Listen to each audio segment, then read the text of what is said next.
We're at the Growing Place in Naperville, Illinois, and we're going to give you an idea of how to do your own no-maintenance approach in your home garden. Like we saw with Roy Diblick at the terrace garden at the Shedd Aquarium. All of those plants were just waking up, and that was his no-maintenance perennial garden. Now you can do that at your own home by coming to your favorite garden center and finding the plants that are right here, planting them in the grid.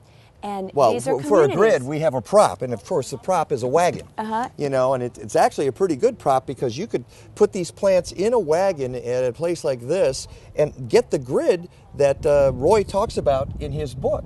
And these are plants that it's a community that he calls them plant buddies that grow together. They support each other so you don't have to stake them. They're tightly enough planted that there's no room for any weeds to get in. And they actually grow together happily.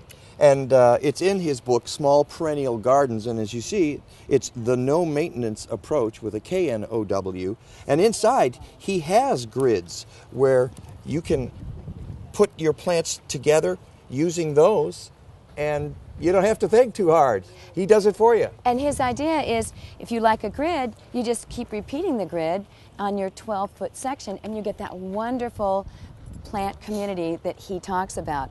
Some of the plants that we looked at with Roy, this was the prairie smoke. You can actually see how these are a little more mature, and you can see how the smoke is forming on the flower right here.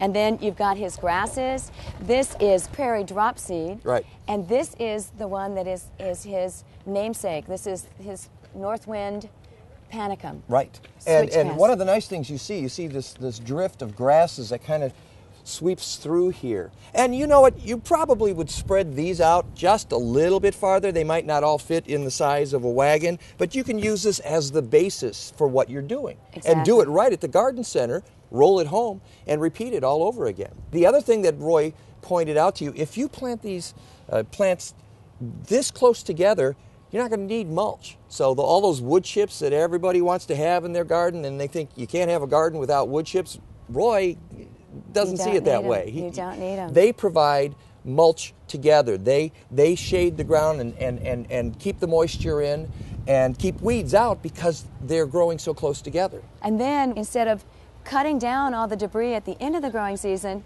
go over it with a mower, chop it all up, and have that be the native mulch that it would normally live in if it lived in a prairie.